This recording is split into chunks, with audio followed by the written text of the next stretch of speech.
Hi guys. I was thinking about today, and I was thinking of, I have a 1-year-old and a 3-year-old now. Both of their birthdays are in the first week, or in the first 2 weeks of July. And I'm realizing I have 2 toddlers now. Like, I don't have a baby and a toddler, I have 2 toddlers.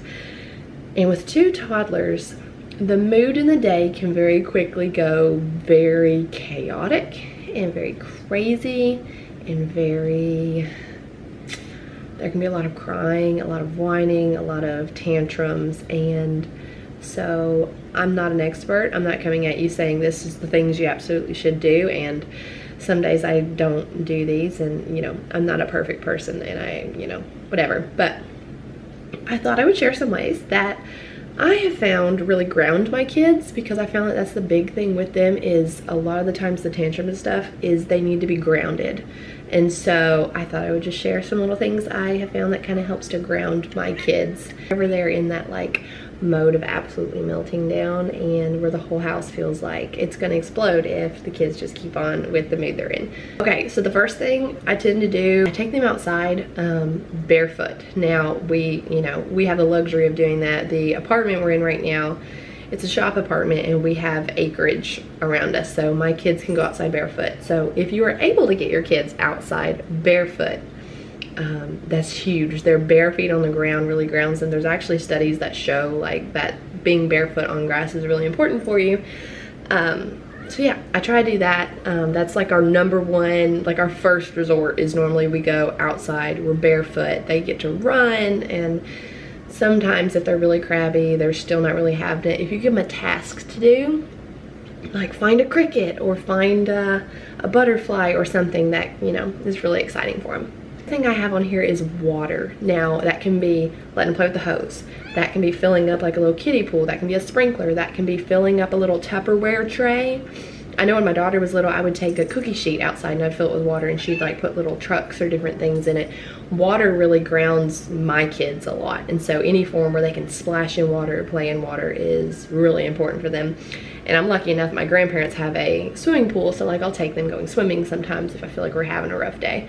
And so yeah, water really in any form. Sometimes I even let my daughter play in the sink, and that she loves that, and that just really seems to calm her down too. So any form of water really works for my kids. Music, nice music, either calm music to where it calms the mood, or like dance music. Sometimes my daughter gets hyped for dance music, and so does my son. They absolutely love music.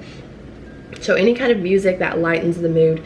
Don't put on something that's like sad, but like some sort of music that's like calming yet happy and energetic.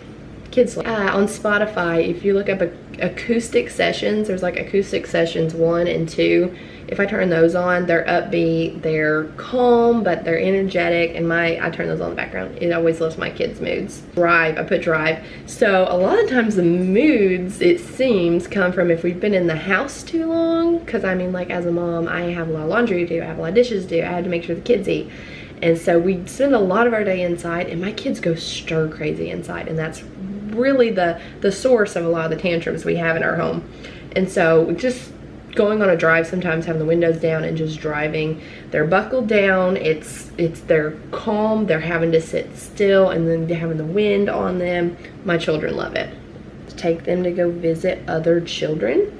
So think about, as an adult, me at least as an adult, if I'm just around kids all day, I'm craving the interaction from another adult, someone who is in the same position I'm in. And so I've noticed that with my kids as well.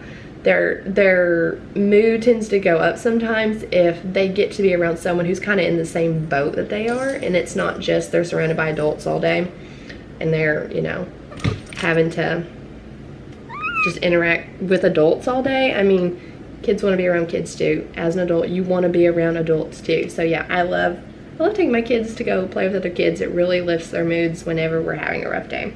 The last thing I have on here is fresh energy. So what I mean by that is adding another person into the mix. Like for me, I'm a stay-at-home mom. I'm home all day with my kids, and when we're in our home, we go through our whole day. By the end of the day, the energy's kind of worn out. I'm tired between learning, cleaning, changing diapers, like all the things that go on within our normal schedule within a day, the energy's kind of stale. And so any kind of fresh energy you can bring in, so like my husband comes to work, it's like a spark of fresh energy for the kids, and then they're excited again, they're ready to play. And another thing is just having someone over for dinner, like having people over, fresh energy brought into your house with people who aren't living in it day in, day out. It's something that really shakes things up for my kids. That or going somewhere to visit people, that's fresh energy. Just any kind of like a new interaction that's not normally within their day, that they've not had within that day, and it just shakes things up a little bit. Because I know me as a mom, I have off days, and typically the days where I'm feeling off, my kids are also feeling really off. That fresh energy is really, really helpful. I'm not an expert on this whatsoever. I'm not telling you what to do. I'm just a mom with 2 kids, and this is stuff that I've learned that has helped us on those days. We still have bad days. I'm sure we always will to an extent, but I'm learning how to deal with them better. So I hope you guys enjoyed this, and I'll see you in my next one.